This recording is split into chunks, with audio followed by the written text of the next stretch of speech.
네, 안녕하세요. 여러분들 반갑습니다. 금융과 에너지 업종을 누구보다 쉽게 알려주는 데이안 멘토 권혁철입니다. 오늘 현대차 증권이라는 기업 리뷰해 보도록 할 텐데요. 현대차 증권은 여러분들도 아시다시피 증권사이죠.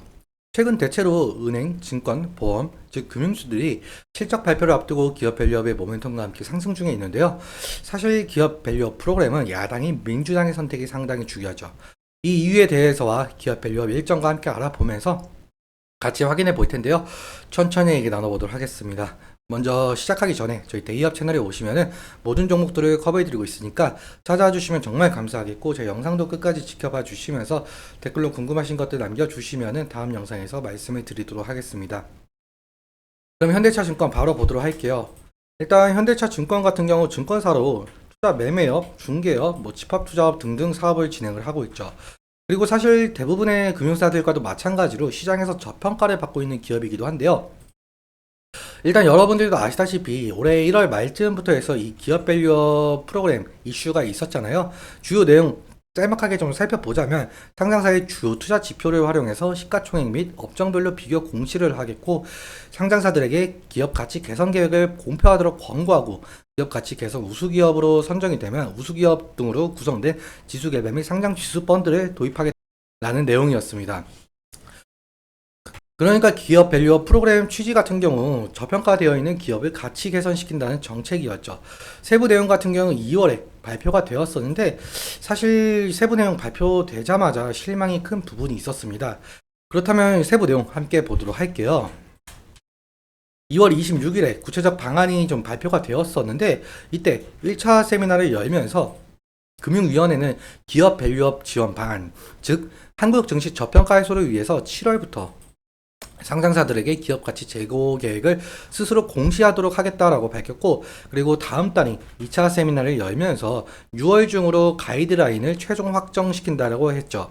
공개된 방안에 따르면 약 1,600개 달하는 전체 코스피, 코스닥 상장사들은 기업 가치 재고 계획을 스스로 수립하고 연 1회 자율 공시하도록 하게끔 만들겠다라는 건데요.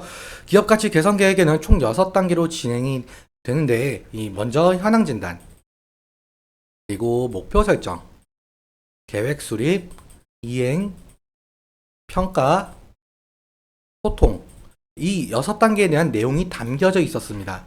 또한 매년 우수기업들에게는 표창까지 준다라고 하는데요.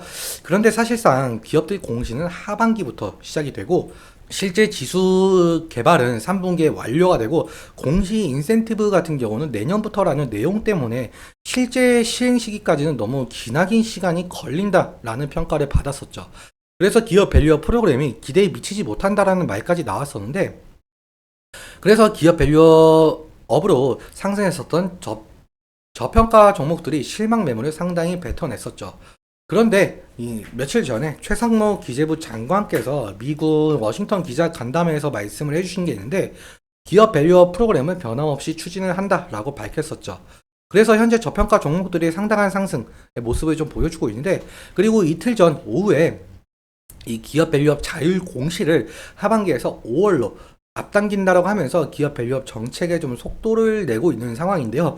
이 이유에 대해서는 여러 가지 이유가 있겠지만, 최근 윤석열 정부의 총선 참패, 그리고 고금리 지속, 중동의 지정학적 위기가 겹치면서 국내 증시가 약세 기조를 보이고 있었죠. 그래서 정부에서는 이 기업 밸류업 프로그램을 속도를 내면서 증시 안정화를 목표로 속도를 내려고 하는 것 같습니다. 그런데 사실 이 기업 밸류업 프로그램은 정부의 정책만으로는 할 수가 없거든요. 사실 야당인 민주당의 선택이 가장 중요합니다. 이 이유에 대해서 좀 말씀을 드려보자면, 야당인 민주당 측에서는 정부의 기업 밸류업 프로그램을 좀 반대를 하지는 않았으나, 민주당 측에서는 소액주주 권익 이를 위한 정책, 즉 기업들의 이익과 반대되는 상당한 내용을 가진 정책을 공약을 했었었죠. 그래서 기업들의 자발적인 주주 환원 노력과 세제 혜택에 초점을 맞춘 정부와 여당의 정책 방향과는 아주 큰 차이가 있었는데요. 앞서 말씀드렸다시피 4월 총선에서 여당인 국힘이 참패하고 야당인 민주당이 승리했었죠. 그래서 더욱더 현 정부의 기업 밸류업 정책이 제동이 걸릴 것이다라는 시장 평가가 있었습니다. 다시 정리해서 말씀을 드려보자면 사실 기획재정부가 밸류업 정책의 일환 중 하나인 세제 혜택으로 제시한 이 법인세 세액 공제와 배당소득세 부담 경감은 이 세법 개정을 해야 하는데 세법 개정은 국회 동의, 즉 민주당의 동의가 있어야 실현이 될 수가 있거든요. 그런데 이런 세법을 다수당을 차지한 민주당이 부자 감세로 규정을 하게 되면서 국회 법안에 반대할 경우에는 세법 개정이 상당히 어려워지게 되죠. 그렇다면 기업 밸류업 프로그램도 무산이 될 가능성이 높겠는데요. 일단은 민주당 측에서도 1,400만 명에 달하는 개인 투자자들의 여론에 반응을 할 수밖에 없는 입장이긴 합니다. 그래서 사실상 민주당과 정부의 정책적 합의가 이루어질지 그리고 실질적으로 기업 밸류업 정책이 실현이 될지는 아직 미지수인 듯 싶습니다. 그래서 이 부분은 좀 지속적으로 체크하면서 대응을 해야 하는 이슈로 보이고 있고요. 그럼 차트 보면서 마지막 설명 드려보도록 할게요.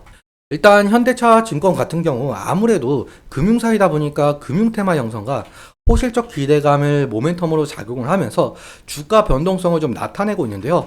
최근에 2월부터 시작한 기업 밸류업 정책 이슈로 상당한 상승의 모습을 이끌어냈었죠. 그런데 앞서 말씀드렸다시피 2월 26일에 발표된 세부 내용이 기대에 미치지 못한다는 평가 때문에 실망 매물이 좀 쏟아져 냈는데요. 아무튼 지지라인 같은 경우 제가 미리 선을 그어 놨습니다. 이제 1분기 실적 발표가 얼마 남지 않았죠. 금일 흐름 같은 경우는 20일 이평선을 좀 돌파해주지 못하는 흐름을 좀 보여줬었는데 일단은 5일 이평선을 좀 지지해주고 있는 모습을 좀 보이고 있죠.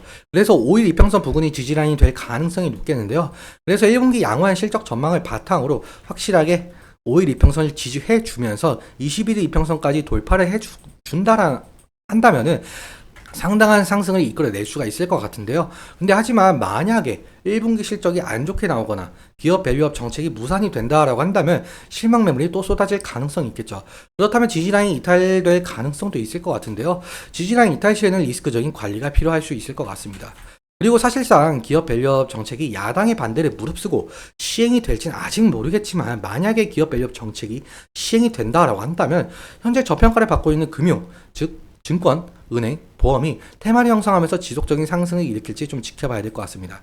그런데 상승이 일어난다 하더라도 현대차 증권 같은 경우 2021년도부터 2022년 1년 말부터 지속적인 하락을 좀 겪은 바가 있었죠. 그래서 상승 시마다 차익 실현 매물이라든지 아니면은 원금 보존 매물이 나올 가능성도 염두에 두시면 좋을 것 같습니다. 오늘은 여기까지 말씀을 드리면서 오늘 내용 여러분들께 도움이 되셨다면 구독과 좋아요 부탁드리고 말씀드린 내용과 차트적인 부분에 대해서는 제 개인적인 견해가 있을 수밖에 없기 때문에 여러분들의 주관적인 견해와 함께 투자를 현명한 선택하셨으면 좋겠습니다. 오늘도 시청해주셔서 너무 감사하고 지금까지 멘토 권혁철이었습니다. 감사합니다.